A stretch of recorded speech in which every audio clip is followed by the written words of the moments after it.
Iya, jadi manusia dahulu, lepas itu pasang tabir. Nggak tahu apa yang dilakukan oleh Jibril itu di belakang tabir bersama Maryam dalam Quran itu. Inilah yang difitnah ini. Yang mengherankan, Jibril itu memasang tabir. Ya, buat apa tabir itu kalau uh, Maryam itu sudah bertunangan dengan Yusuf? Tiba-tiba dipasang tabir di dalamnya. Lepas itu menjadi manusia lagi. Ini menyamar ini. Siapa yang menyamar itu? Kenapa dia menyamar dan masuk ke dalam kamar Maryam itu? Ya, dalam kamar ataupun apa. Tapi jelas-jelasnya ada tabir. Dipasang tabir. Buat apa tabir itu?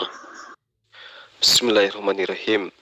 Jadi ini saya tanggapi ya, kaitannya dengan ketidaktahuan saudara tentang ayat suci Al-Quran yang menerangkan tentang Maryam dan juga malaikat Jibril.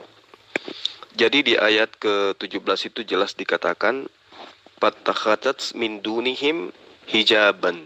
Nah, apa hijaban ini? Hijaban ini adalah dinding. Jadi Maryam di situ diterangkan membuat dinding yang melindungi dirinya dari pandangan keluarganya dan orang-orang lain. Lalu kemudian di ayat ini dikatakan fa'arsalna ilaiha ruhana fatamatsala laha basyaran sawiyan. Artinya bahwa ketika Maryam membuat dinding atau tembok ya supaya tidak terlihat dari orang lain, Allah kemudian mengutus malaikat Jibril dalam bentuk laki-laki ya untuk kemudian apa? Memberitakan informasi bahwa Maryam akan melahirkan seorang putra tanpa seorang ayah. Nah, adapun hikmahnya kedatangan Jibril dalam bentuk manusia itu agar supaya tidak menimbulkan rasa takut terhadap Maria atau Maryam. Lalu kemudian saudara harus melihat lagi bahwa di ayat selanjutnya diterangkan qalat inni a'udzu birrahman ya a'udzu birrahman minka in kunta taqiyan. Bahwa Maryam kemudian berkata, sungguh aku ini berlindung kepada Tuhan yang Maha Pengasih terhadapmu jika engkau adalah orang yang bertakwa. Lalu kemudian di ayat selanjutnya dikatakan qala innama ana rasulu rabbi li ahabalaki gulaman zaqiyya. Malaikat ini berkata, sesungguhnya aku ini hanyalah utusan Tuhanmu untuk menyampaikan anugerah kepadamu seorang laki-laki yang suci. Bahwa tatkala Maryam melihat ada seorang laki-laki di tempatnya yang asing itu, di tempat terasingnya, tempat persembunyiannya, beliau berlindung kepada Allah dari kejahatan yang mungkin timbul terhadapnya. Lalu kemudian dia berkata, sesungguhnya aku berlindung kepadamu, kepada Tuhan yang Maha Pemurah. Ya, aku berlindung daripadamu kepada Allah, maksudnya gitu. Lalu dikatakan, jangan sekali-kali kamu mengganggu aku. Ya, jika kamu bertakwa kepada Allah, setiap orang yang bertakwa itu selalu menjauhkan diri dari perbuatan maksiat. Ini pernyataan Maria terhadap malaikat Jibril. Lalu di ayat 19-nya dikatakan, qala innama ana rasul. Ya, saya ini adalah utusan Tuhanmu. Malaikat Jibril menenteramkan hati Maryam, menghilangkan kecurigaan Maryam dengan berkata, sesungguhnya aku ini hanyalah utusan dari Tuhanmu untuk menyampaikan berita kepadamu akan lahir seorang anak laki-laki suci dari segala macam noda. Lalu malaikat Jibril mengatakan bahwa dia sendiri yang akan menyampaikan berita tentang anak laki-laki itu. Jadi dia ditugasi untuk menyampaikan berita itu. Karena dia diperintah oleh Allah untuk meniupkan ruh ke dalam tubuh Maryam. Jadi dia ditugasi untuk meniupkan ruh, bukan untuk melakukan hal yang seperti Anda katakan tadi. Di ayat 20-nya diterangkan bahwa qalat anna yakunu li gulamun walam yamsasni basyarun walam aku bagian. Lalu Maryam mendengarkan pernyataan malaikat itu terkejut. Ya, Maryam heran. Lalu dia berkata, bagaimana aku akan mendapatkan seorang laki-laki padahal belum pernah saya itu disentuh oleh seorang laki-laki pun, dan aku bukan pula seorang pezina.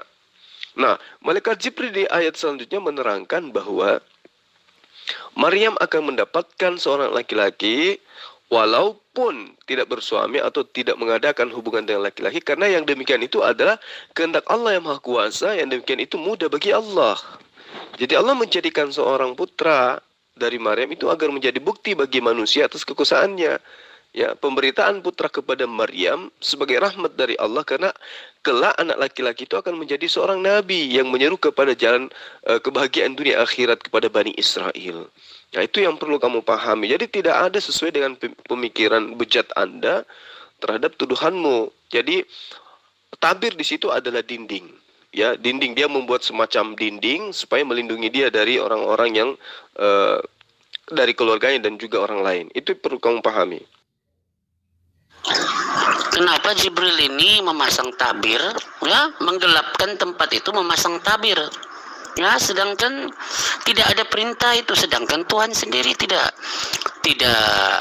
datang ke tempat yang gelap dan bersembunyi, ya, memasang tabir gelap-gelap. Pernyataan saudara ini terbukti bahwa saudara itu tidak paham Al-Quran. Dikatakan di dalam ayat 17 di surah Maryam itu, fattakhazat, maka dia atau Maryam ini mengambil atau membuat atau mengadakan min dari dunihim, selain mereka gitu. Lalu dikatakan hijaban. Apa itu? Penghalang atau tabir atau dinding. Jadi dia mengambil sebuah kondisi di mana dia membuat sebuah dinding pemisah.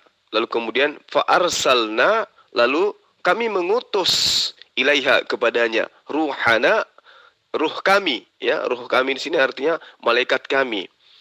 Lalu kemudian dikatakan fatamatsala, maka dia menyerupai, artinya malaikat ini menyerupai laha, padanya atau di hadapan Maryam, basyaran, manusia. Lalu dikatakan sawiyan, yang sebenarnya, sama atau sebenarnya. Jadi gini, ketika Anda memahami ayat ini dengan menggunakan terjemahan, di situ kesalahan Anda. Karena Anda seakan-akan mengatakan, Anda menuduh bahwa yang membuat tabir itu adalah malaikat Jibril. Padahal yang membuat tabir di situ adalah Maryam. Tabir ini adalah pemisah atau dinding. Nah, itu yang perlu Anda pahami. Luruskan dulu pemahaman Anda terhadap Al-Quran. Telah dikatakan Tuhan itu tidak berfirman di tempat yang gelap, ya, di tempat gelap dan yang tersembunyi. Di sini juga Anda keliru, ya. Anda membabi buta menyerang ajaran Islam. Padahal di dalam kitab yang Anda ambil dari Bani Israel, 1 Raja-Raja 19 ayat 9 dan seterusnya, di situ Tuhan mengutus malaikat kepada Elia, sementara Elia berada di dalam gua. Nah, kalau dia berada di dalam gua, berarti itu tempat gelap. Ya, gua itu pasti gelap, nggak mungkin terang di dalam, kecuali ada penerangan. Nah, lalu dikatakan bahwa di ayat 1 Raja-Raja 19 itu, di sana masuklah Elia dalam sebuah goa dan bermalam di situ. Maka firman Tuhan datang kepadanya. Lalu firman Tuhan bertanya, apa kerjamu di sini, hai Elia? Nah, Elia menjawab, aku bekerja segiat-giatnya bagi Tuhan, Allah semesta alam. Karena orang Israel meninggalkan perjanjianmu, meruntuhkan mesbah-mesbahmu, dan membunuh nabi-nabimu dengan pedang. Hanya aku seorang dirilah yang masih hidup, dan mereka ingin mencabut nyawaku. Nah, lalu Tuhan perintahkan Elia, keluarlah dari gua. Artinya bahwa Allah berfirman di tempat gelap kepada Elia. Jadi saudara harus belajar lagi. Ini seperti ceritanya Kamus itu, ya. Bila dewa itu dia menjelma, kan? Kamus itu dewa menjelma jadi manusia, lepas itu menghamili perempuan-perempuan yang bukan istrinya, ya. Itu ceritanya nih, kenapa diambil cerita seperti itu? Nah, harusnya Anda sadari bahwa apa yang Anda sedang katakan ini itu adalah tertuju kepada konsep ketuhanan yang ada di dalam agama saudara. Ya, dikatakan bahwa sosok, ya, roh datang kemudian membuat perawan itu hamil, lalu perawan ini melahirkan seorang anak, lalu kemudian disebut sebagai Tuhan atau anak Tuhan. Nah, sementara Yesus sendiri itu di dalam kitab Anda, Matius 26 ayat 63 sampai ayat 64, dia itu menolak untuk disebut sebagai anak Tuhan. Tetapi Yesus tetap diam, lalu kata imam besar itu pada, demi Allah yang hidup, katakanlah kepada kami, apakah engkau ini Mesias, anak Tuhan, atau tidak? Jawab Yesus, engkau telah mengatakannya, tetapi aku berkata kepadamu, mulai sekarang kamu akan melihat anak manusia duduk di sebelah kanan yang maha kuasa, dan datang di atas awan-awan di langit. Nah, ini artinya bahwa ketika imam besar memaksakan Yesus untuk mengakui dirinya anak Tuhan, Yesus justru menyebut dirinya anak manusia. Akan tetapi aku berkata kepadamu, mulai sekarang kamu akan melihat anak manusia duduk di sebelah kanan yang maha kuasa. Dia tidak ingin mengatakan dirinya sebagai anak Tuhan, ya. Nah, lalu siapa yang mengajarkan bahwa Yesus itu adalah anak Tuhan? Yang mengajarkan itu adalah iblis. Di dalam Lukas 4 ayat 9, ya, dikatakan bahwa Yesus itu adalah anak Tuhan. Nah, iblis dan setan itu merupakan pihak paling sering menyebut Yesus itu sebagai anak Tuhan. Baik ketika mereka sendiri menjadi diri sendiri, ya, atau ketika mereka iblis ini menyamar jadi manusia, ataupun ketika setan ini merasuki manusia. Jadi iblis itu selalu ingin menyesatkan manusia dari jalan Allah, sehingga menyebut Yesus itu sebagai anak Tuhan. Sementara di dalam Keluaran 20 ayat 3, Ulang 5 ayat 7, janganlah kamu mengadakan Tuhan selain aku. Nah, iblis itu senantiasa mengajarkan bahwa Yesus itu adalah anak Tuhan. Nah, dan sekarang sahabat Kristen mengimani itu, bahwa Yesus itu adalah anak Tuhan. Dan ini adalah pernyataan iblis sendiri. Sementara Yesus sendiri menerangkan bahwa dirinya adalah anak manusia. Gitu loh. Ada puluhan kali Yesus menyebut dirinya sebagai anak manusia. Dan itu harus saudara pahami. Bahwa ketika Anda menuduh bahwa yang datang kepada Maryam adalah dewa, kemudian yang dihamilkan itu kemudian adalah anak dewa, disitulah keadaan di mana Anda tidak memahami Al-Quran. Kami tidak pernah mengatakan Yesus itu anak dewa, apalagi anak Allah, apalagi anak Tuhan, ya. Tidak pernah, hanya di dalam ajaran Kristen. Jadi kenanya kepada konsep agama Anda sendiri. Karena Anda mengakui Yesus itu adalah anak dewa, anak Tuhan. Gitu. Ya, itu perlu Anda sadari dengan baik. Nah, jadi makanya kenapa terjemahan itu tidak diterjemahkan mengikut originalnya. Seharusnya diterjemahkan mengikut originalnya, jadi tidak ada kesalahpahaman di situ. Ya. Saya ini juga saya bukan pandai bahasa Arab, saya tidak boleh berbahasa Arab. Tetapi kalau terjemahannya begitu, ya itu masih yang tidak sesuai dengan terjemahan yang asli. Sepatutnya dibetulkan, ikut yang originalnya. Ya, jangan ada tambahan, tetapi diterjemahkan dengan semurni-murninya terjemahan itu. Jangan ditambah, jangan dikurangkan, ya. Tetapi ayat yang tepat, perkataan yang tepat harus diterjemahkan Quran itu. Jangan menggunakan yang tidak tepat, karena itu boleh membangkitkan fitnah dan salah paham. Begitu. Jadi sepatutnya saudara ini yang mengetahui, yang cukup ahli dalam perkara ini, sepatutnya mengemukakan ya revisi terjemahan ini. Tidak ada yang perlu direvisi di situ. Anda yang harusnya sadar, mengkritisi kitabnya umat Islam dengan menggunakan pemahaman pribadi, dan dasar kritikannya itu hanya terjemah. Di situ kesesatan Anda gitu loh. Ya, ingin mengkritisi kitab Al-Quran, tapi pemahaman Anda tentang Al-Quran tidak ada. Dasar pijakannya hanya terjemah. Sementara terjemah kan jelas. Maryam membuat tabir. Maryam membuat hijab. Apa itu? Pemisah, dinding. Ya. Lalu kemudian Anda mengatakan yang membuat dinding itu adalah malaikat Jibril. Sementara terjemah menerangkan Maryam yang membuat dinding, yang membuat tabir pemisah, bukan Jibril. Jadi Anda yang harus dipretelin, ya, otaknya, akalnya, ilmunya yang minim, bukan Al-Quran, bukan terjemahan Al-Quran. Allah itu bukan Tuhan. Islam itu nggak punya Tuhan, bro. Kalau benar Islam itu punya Tuhan, coba menyuruh mereka sebutkan syahadat. Tiada Tuhan. Nah, ini lagi satu, ya, tidak memahami apa itu Tuhan. Semua manusia itu punya Tuhan, semua ciptaan itu punya Tuhan. Tidak ada sosok ciptaan yang tidak berasal dari Tuhan.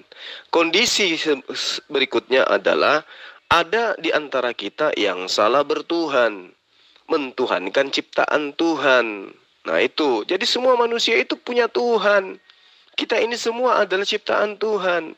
Masalahnya di antara kita ada yang tidak menyembah kepada Tuhan yang benar, tapi menyembah kepada Tuhan-Tuhanan alias ciptaan Tuhan yang disembah gitu.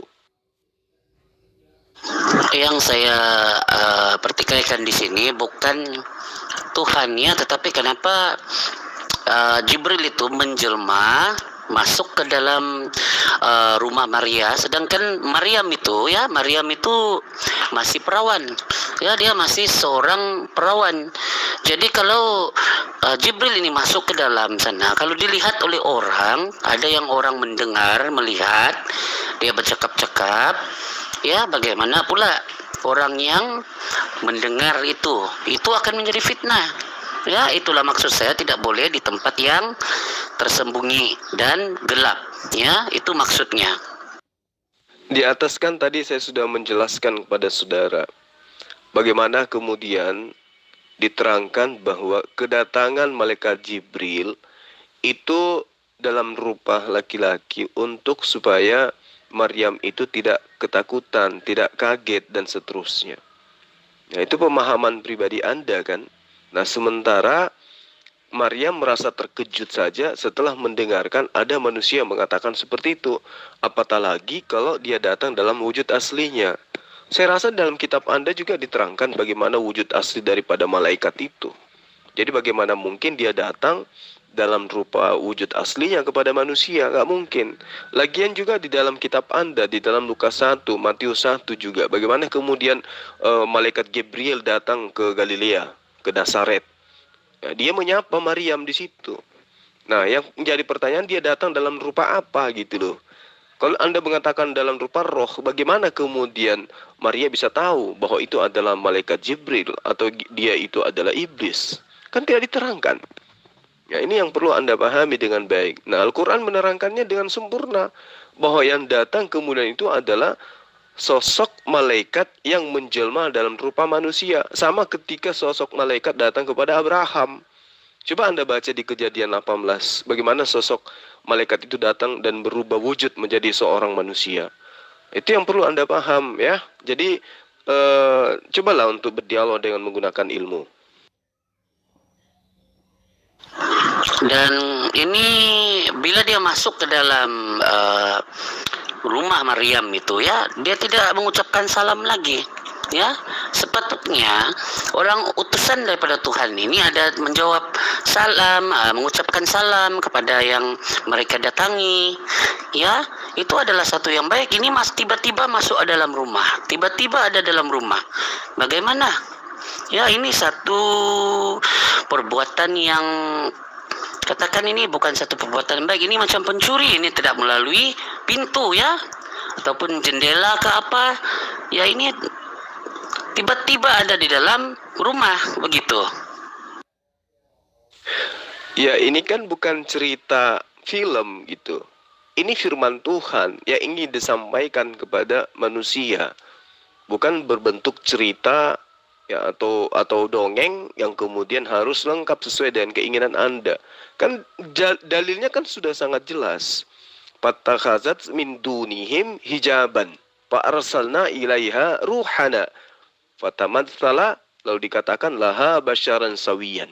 Nah, di situ sudah dikatakan, lalu kami mengutus roh kami kepada Maryam.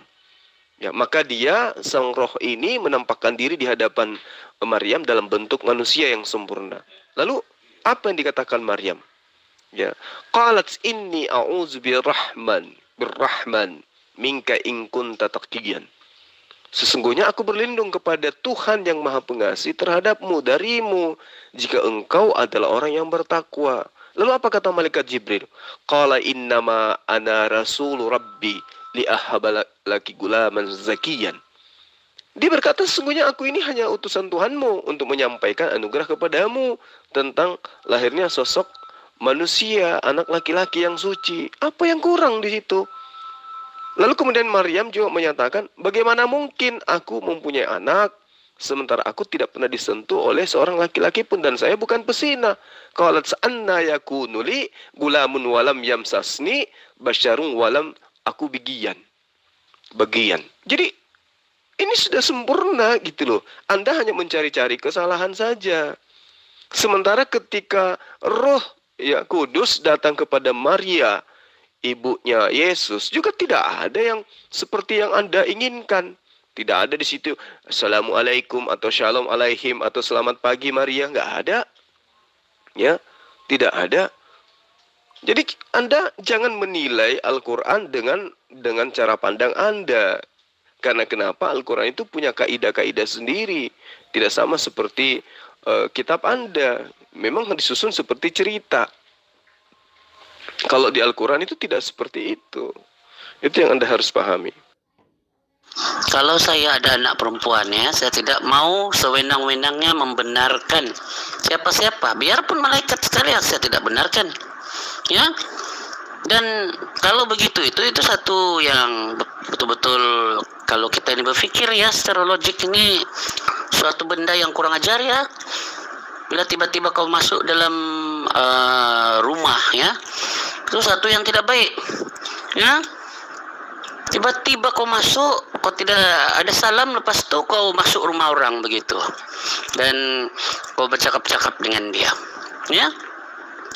Ya, dari segi adab mesti lihat. Kalau Jibril itu masuk dalam rumah pun dia ada adab, ya. Ini masuk tidak ada adab. Bagaimana? Tadi saya sudah terangkan di atas. Ya, mau Anda terima ataupun tidak terima itu hak Anda. Sekarang saya ingin tanya tentang kitab Anda sesuai dengan pernyataan Anda. Di dalam Matius 1 ayat 18, kelahiran Yesus adalah seperti berikut. Pada waktu Maria ibunya bertunangan dengan Yusuf, bertunangan loh. Ternyata ia mengandung dari Roh Kudus sebelum mereka hidup sebagai suami istri. Pertanyaan saya, bagaimana kronologis kejadiannya? Kok bisa-bisa Roh Kudus itu ya sampai kepada Maria, lalu kemudian Maria seketika hamil. Di situ dikatakan ternyata Maria mengandung dari Roh Kudus. Coba Anda terangkan kepada saya bagaimana cara Roh Kudus datang kepada Maria sehingga Maria mengandung dari Roh Kudus. Silakan. Kau lupa kah? Ya, Allah sendiri itu berkata, ya, dia berkata kami ya, tapi ada dia cakap lagi Tuhan mereka, ya, pertemuan dengan Tuhannya, dia sendiri berkata-kata, ya, siapa mereka, siapa kami, ya. Ketika Allah mengatakan kami, itu tentu Allah sedang bercerita tentang keikutsertaan makhluknya.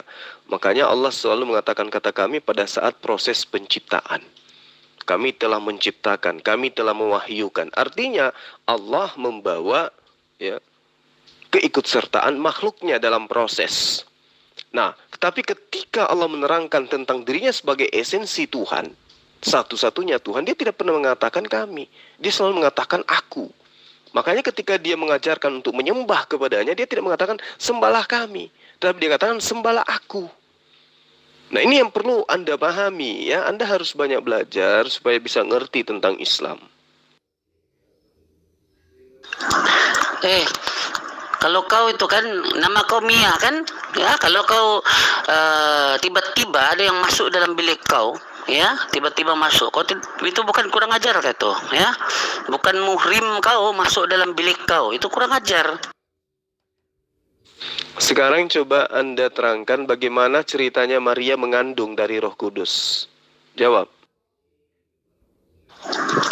Kurang ajar Wismia nih. Kalau kau lah kan, tiba-tiba kau telanjang sana, tiba-tiba Jibril datang sama kau. Macam mana kau, Hah? Nggak usah pakai emosi, terangkan aja dulu. Bagaimana kemudian Maria itu mengandung dari Roh Kudus. Coba kayak mana Roh Kudus itu datang. Perempuan tidak tahu adab.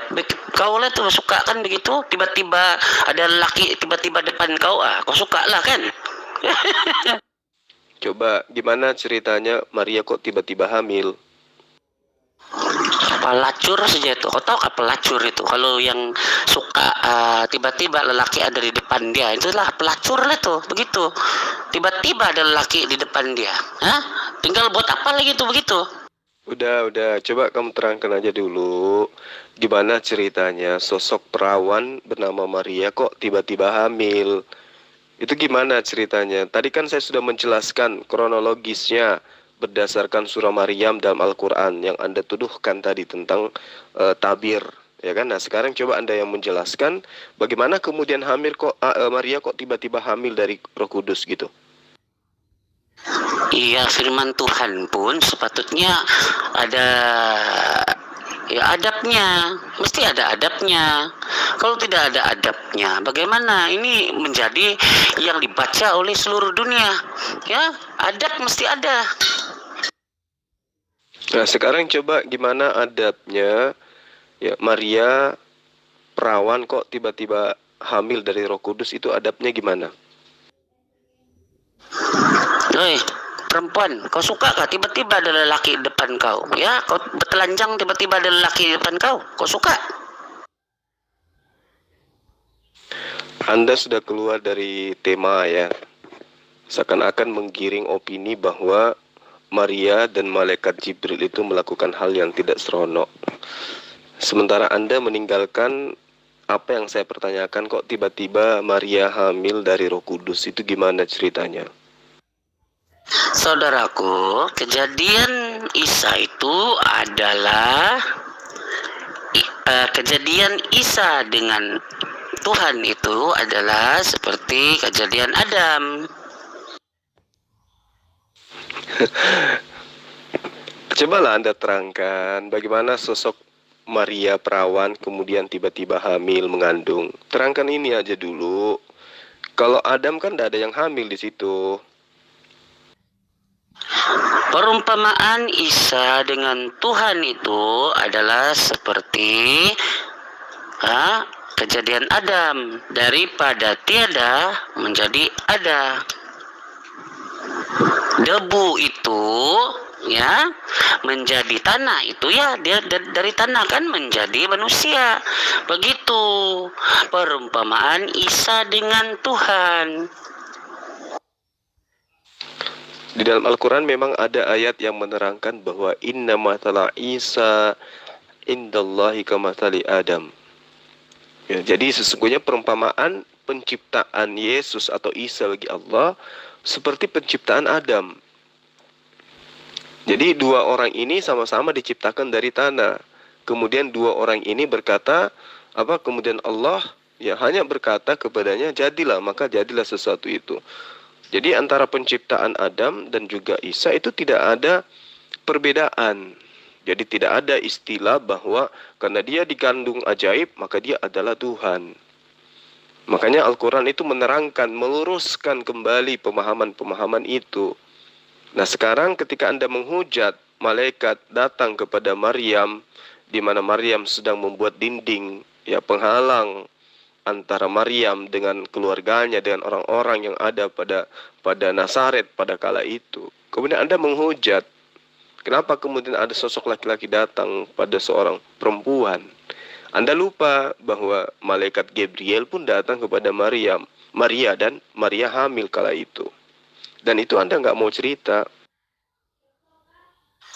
Iya, kita kena tahu ya. Sebelum kau tahu tentang itu, kau harus tahu bagaimana kejadian Isa itu. Ya, kejadian Isa itu, perumpamaan Isa dengan Tuhan itu ialah seperti kejadian Adam. Ya, daripada tiada, ya, diciptakan dari tanah, dia jadi dari tanah, dia keluar dari tanah, dan dia terus ada, begitu. Ya, saya tidak tahu Anda itu mengucapkan apa, menjawab apa gitu. Yang Anda terangkan tidak sesuai dengan apa yang kita bahas. Al-Quran memang menerangkan seumpama penciptaan Isa. Ya, itu sama halnya dengan penciptaan Adam. Sama-sama lahir dalam keadaan mukjizat. Adam tanpa ayah, tanpa ibu. Isa tanpa ayah, ada ibu. Lebih luar biasa Adam. Karena dia tidak ada ayah, tidak ada ibu. Kalau Isa kan masih ada ibunya. Lalu kemudian dia bisa dilahirkan. Ya kan wajar kan? Seorang anak lahir dengan adanya ibu itu biasa.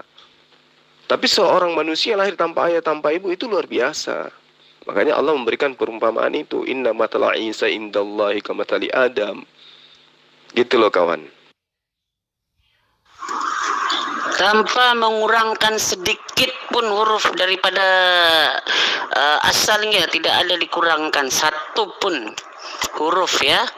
Tetapi susunan itu saja. Ya, bila susunan itu sempurna, maka susunan itu ya sesuai dengan Alkitab. Ngomong apa, Mas? Tidak. Sebelum kamu bertanya tentang itu, kamu harus tahu kejadian Isa itu. Ya, kamu harus tahu kejadian Isa sebab kamu mempertanyakan ya lahir daripada Roh Kudus. Jadi sebelum kamu bertanya tentang itu, kamu harus tahu kejadiannya Isa itu. Bagaimana kejadiannya? Jadi kita cek dulu Quran itu tentang perumpamaan Isa dengan Allah itu bagaimana. Ya baru boleh selesai cerita itu, baru boleh tahu. Jangan lompat terus. Kitab Kejadian itu jelas.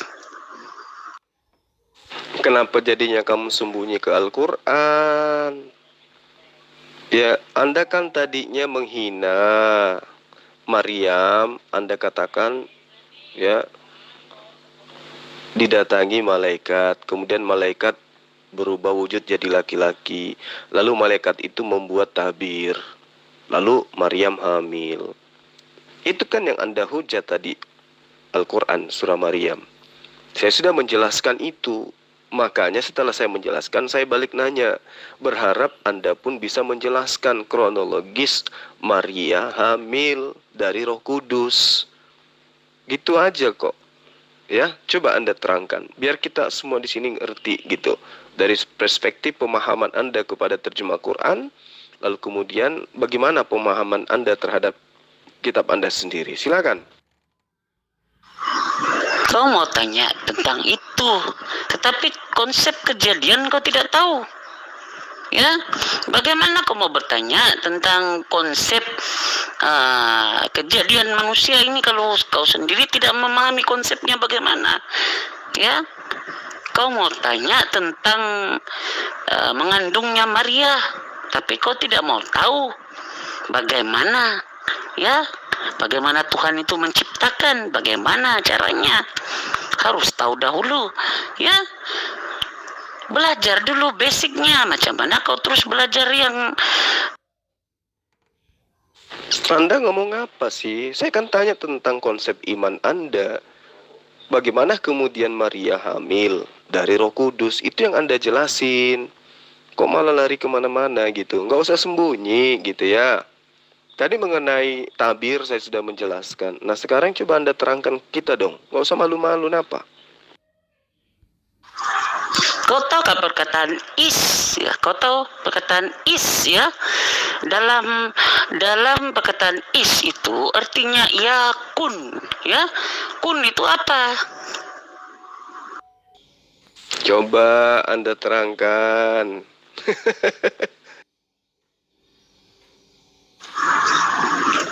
kun fayakun. Ya, yakun itu siapa? Yakun itu Isa.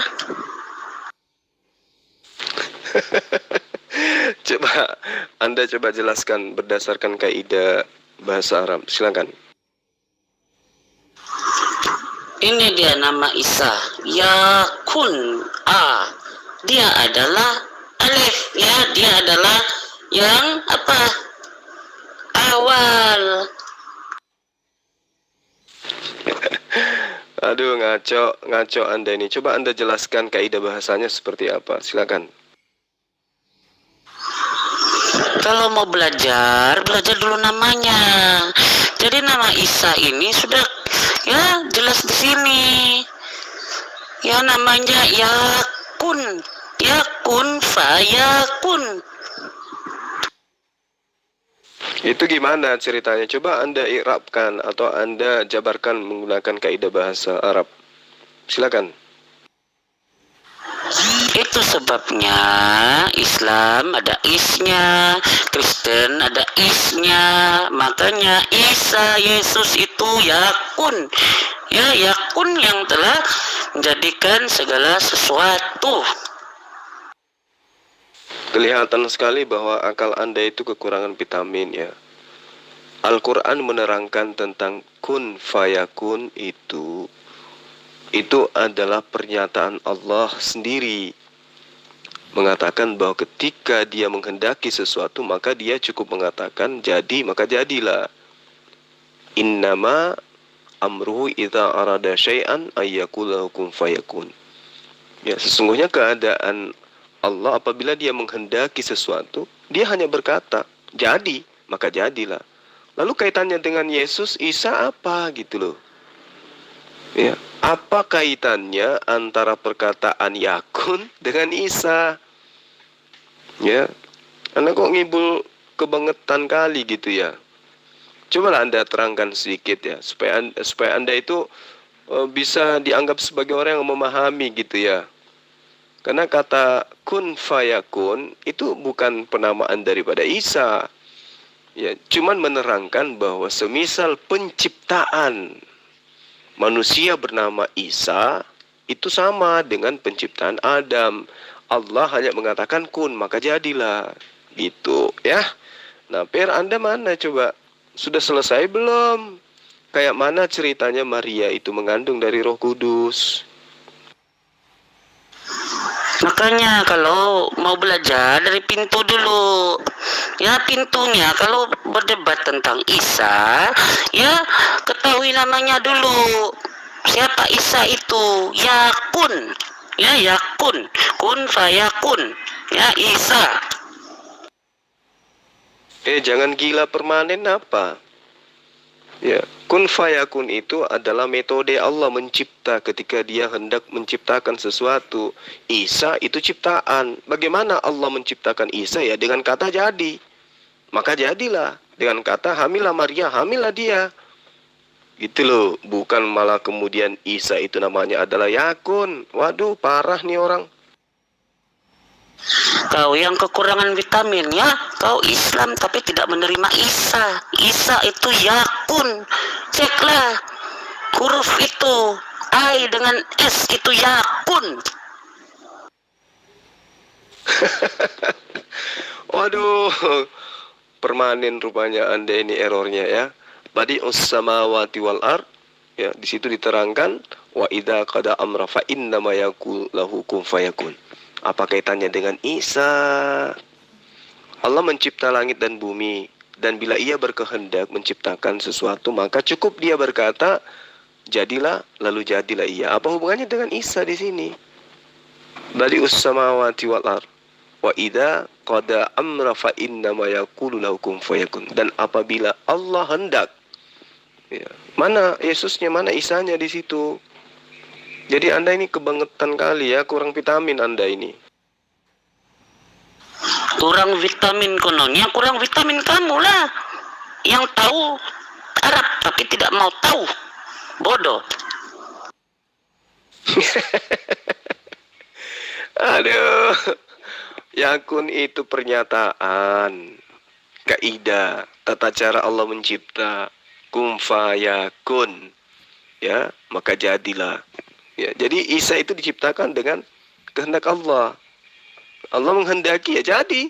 Itulah yang dimaksud kum fayakun, bukan Isa itu layakun.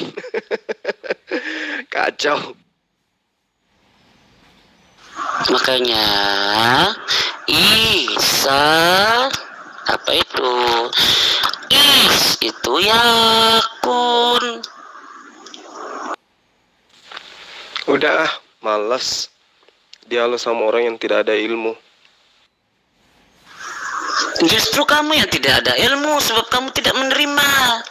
Tidak menerima is itu yakun dan ditambah dengan itu dalam bahasa Arab itu yakunna. Ya kalau kamu tidak menerima yakun dan yakunna, kamulah orang yang tidak berilmu, tidak menerima yakunnya, firmannya Tuhan kamu. Ya, saya tergelitik aja dengan penjabaran Anda yang tidak menggunakan kaidah. Di dalam Al-Quran itu ada huruf set, ada huruf s, huruf za, dan huruf sa. Seperti misalnya di dalam ayat badi'us samawati wal ar wa iza qadara amran fa innama yaqulu lahu kun fayakun. Allah menciptakan langit dan bumi, dan bila dia berkehendak untuk menciptakan sesuatu, maka cukuplah dia hanya mengatakan kepadanya jadilah, maka jadilah dia. Nah, sekarang Anda mengatakan kata kun atau yakun dengan Anda mengait-ngaitkan dengan nama Isa. Ya, dengan analogi yang akal-akalan Anda. Itu tidak ada kaidahnya seperti itu. Ketika dikatakan kun fayakun, itu bukan hanya tertuju kepada Isa, tetapi apapun yang Allah ingin ciptakan, Allah hanya berkehendak. Ya. Allah hanya berkehendak. Nah, makanya Allah mengatakan semisal penciptaan Isa itu sama seperti penciptaan Adam. Allah berkehendak maka jadi. Tidak ada kaitannya huruf I sama dengan yakun. Tidak ada itu. Kaidah apa yang Anda gunakan? Ya, Anda harus banyak belajar dulu. Orang yang tidak mau menerima is itu tidak mau menerima itu, ya kamu pakai lam aja lah, pakai lam. Coba Anda gunakan kaidah apa ini? Coba terangkan kepada saya. Ilmu nahwu kah, ilmu saraf kah, balaga kah, atau apa? Atau tafsir? Coba terangkan kepada saya. Buat apa kamu belajar Arab kalau kamu tidak tahu? I dengan S bila digabungkan jadi yakun. Paham? Kalau digabungkan jadi yakun, ya sudah jadi yakun, tambah dengan itu jadi yakunna, baru menjadi. Ya, I dan S itu yakun saja, tapi menjadinya adalah yakunna. Paham? Anda menggunakan kaidah apa ini? Coba, nahwu kah? Ilmu saraf kah? Atau ilmu ngarang-ngarang? Coba, yang mana yang benar ini? Guna bahasa Arab itu, huruf Arab itu I, S, dan E, tambah. Ya, gabung. Ya, kamu kan tahu gabung.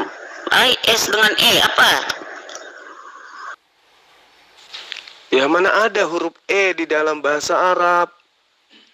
Hai, mana kaidahnya itu? Kaidah yang mana Anda gunakan tuh? Ayo. Yang mana huruf E itu dalam bahasa Arab itu kayak mana modelnya? Coba. Ilmu ngarang-ngarang. Jadi IS dalam kamu punya nama agama itu ngarang lah tuh, ngarang. IS maksudnya apa? Huruf apa yang Anda maksudnya? IS maksudnya apa dari tadi IS? Orang bodoh kalau diajar balik-balik tidak akan paham, ya. I, S, dan E itu gabung dalam huruf Arabnya itu, bongok. Iya, kayak mana coba ceritanya? Ya, IS gabung dengan A di dalam bahasa Arab itu kayak mana? Coba. Ini kamu menggunakan kaidah ilmu apa coba? Ilmu ngawur atau ilmu apa ini?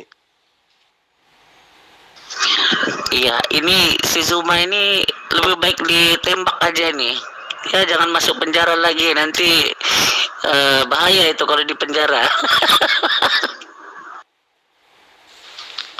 Nggak usah nangis. Ya udah jawab aja dulu. Kamu menggunakan kaidah ilmu apa barusan? Nggak usah ngancam-ngancam nembak lah.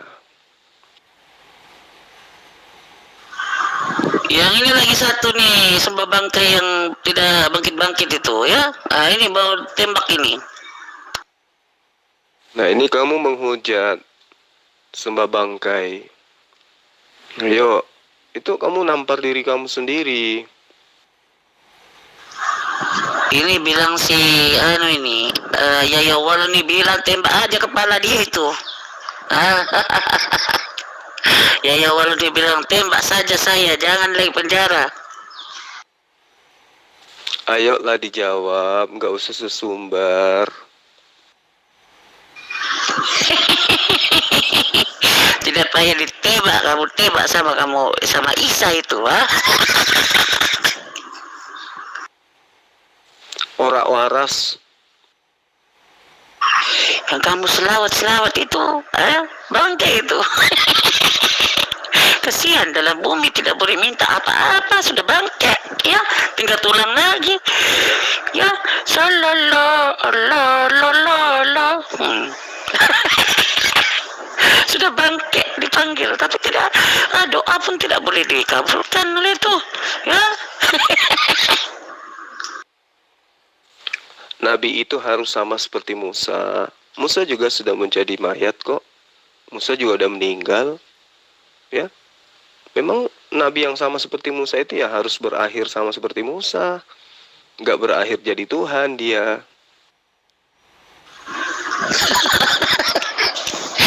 Ya sudah meninggal, ya memang sudah meninggal semua nabi, ya, tetapi satu nabi saja yang sudah bangkit, yaitu Isa, ya. Kau ini tidak tahu, Isa itu sudah bangkit, sudah hidup kembali dan sudah diangkat, sudah balik kepada keadaan asalnya, karena dia adalah yakun yang telah menjadi yakuna, menjadi manusia, kun fayakun. Elia ndak butuh bangkit langsung terangkat ke langit kok, ke surga. Jauh lebih hebat dari sembahanmu.